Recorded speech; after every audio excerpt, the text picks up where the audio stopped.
Hey there besties, and welcome back to another video. Today I'm taking a trip down memory lane to talk about my experience in the KUISC program in 2019 in Seoul, South Korea. I know it's been a long time since then, but I just now finished this video and I thought, well, what the heck, right? I've also noticed there's a lack of videos on this program, so I thought it could be helpful for someone looking for information because I definitely struggled with that when I was researching this program back in 2019. So sit back while I tell you about one of the craziest, most memorable, and questionable 6 weeks of my life so far.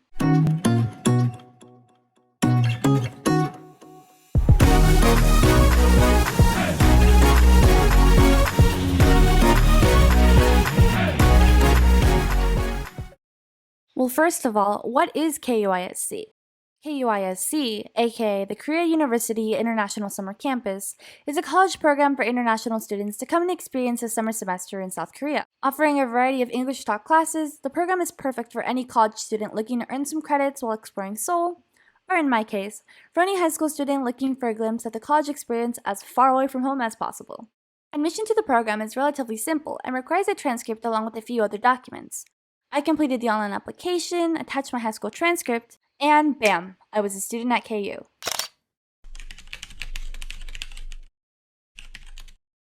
The program can be completed in 4 to 6 weeks depending on what classes you choose. But regardless, since both programs are less than 90 days, no visa is necessary for entry into Korea.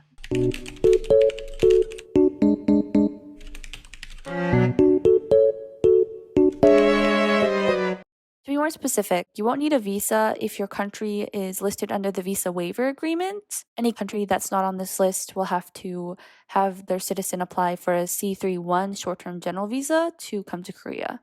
Here is a list of some countries that are under this agreement. I would always check the embassy because things change according to world events and politics and things like that. As for housing, KU offers dorm options: CJ International House, which has single rooms and some double rooms, Frontier House, which is a solely double-room dorm, and Annam Global House, which only has triple rooms. All three dorm options are pretty good, and I'd say most students that come to KU choose to do on-campus housing. However, some students do decide that they want to do off-campus housing, and there are a variety of accommodations for that as well. These accommodations include goshwons, share houses, guest houses, or Airbnbs. I personally chose to stay in good old Annam Global House, the 3-roommate dorm option, because I wanted to meet lots of people, and well, it was cheaper, so good for the wallet, right?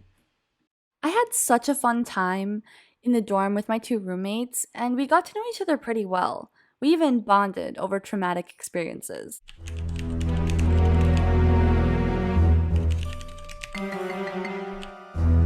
It's on the run! Oh my god! Can insects feel pain first? Yes, they can feel pain.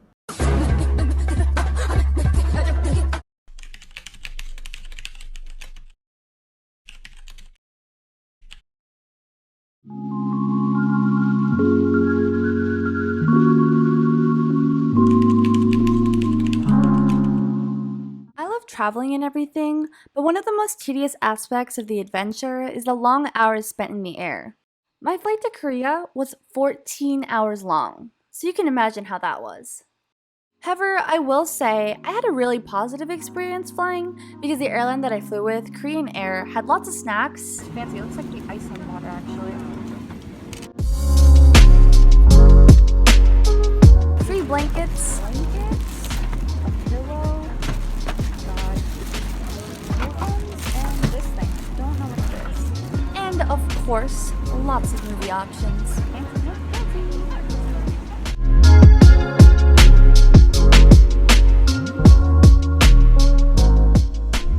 By the time I landed in Seoul, I was super excited, but also pretty tired.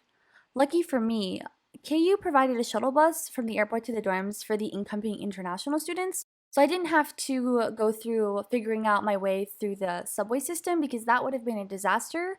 I'm telling you, I was super tired, like out of it. Time zone was just messing with me in weird ways. So luckily, all I had to do was go through immigration, find my bags, and get on that bus to get to where I was going.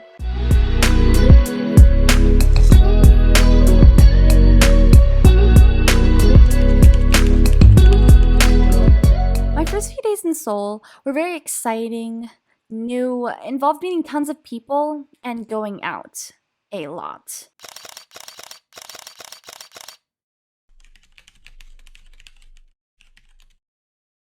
After settling into my room, I did a lot of exploring.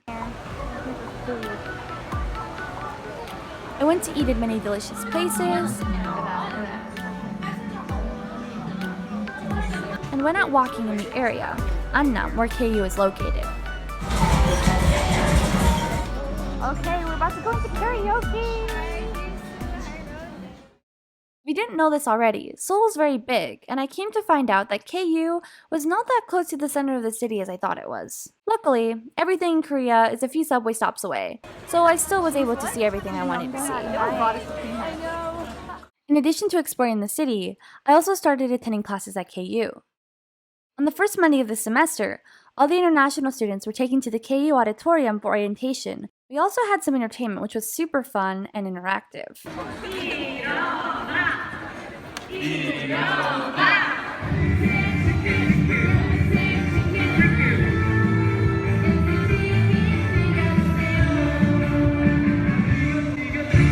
met a lot of students at KU, and each person I talked to was tackling a different type of coursework.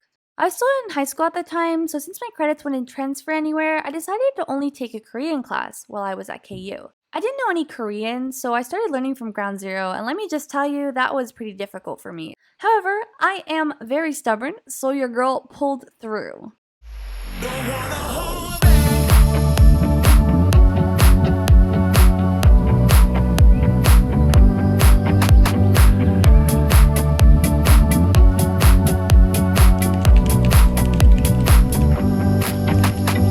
When I said I came to Korea, I came to Korea.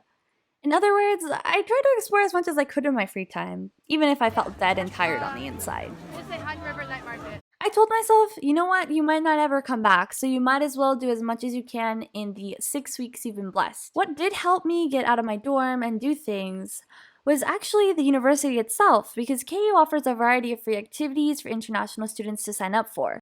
They are pretty competitive, but they do have a lot of cool programs, like you can go to SM Town and Lotte World for free. Unfortunately, I wasn't the fastest with signing up for these programs, but I did participate in the KU Flash Mob, which was a pretty interesting experience because I'm not the greatest dancer.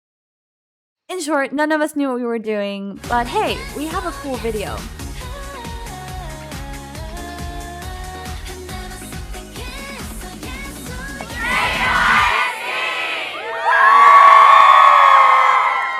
A lot of the exploring I did was on my own or with my roommates and a few close friends that I had made on the trip. I tried to do everything, so I went food searching,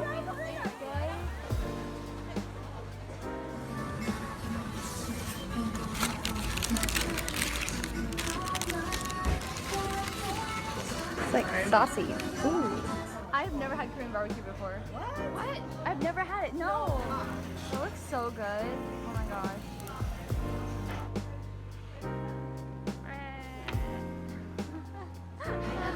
Look at this cup. It's so adorable. It was really expensive though. And I had this cafe soda, which I didn't think that would taste good, but it does. This is the BT21/Lime Cafe. Visited some historical monuments and locations.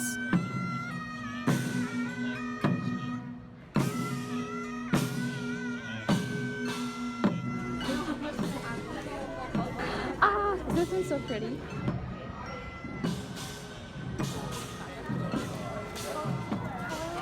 This building. So if we go this way, we're on the 2. We'll just keep on walking down that way.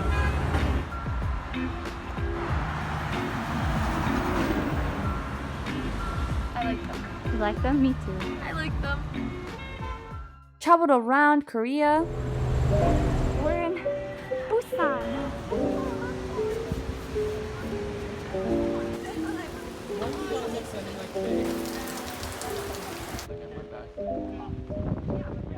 Went shopping in some of the famous districts. We're going into a lot of department stores. It's like a Macy's, but not cute. Look at the clothing.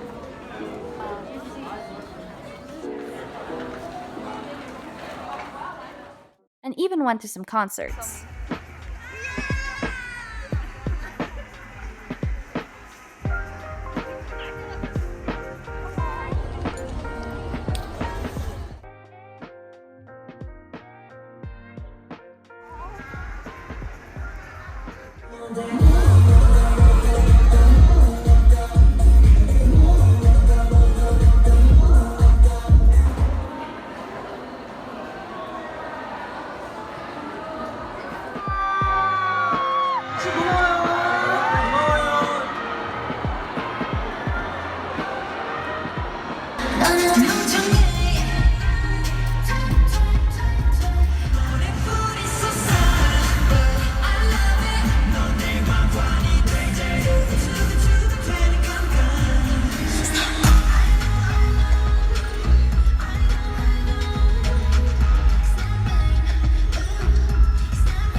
You know, I had to pay a special homage to my K-pop addiction, so I did pay a visit to SM Town.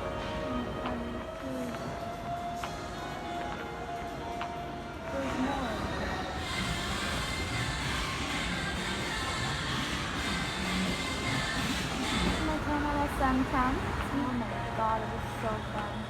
And I also went to the restaurant that BTS went to as trainees with a few friends because we just had to, okay? There's no explanation. We just had to.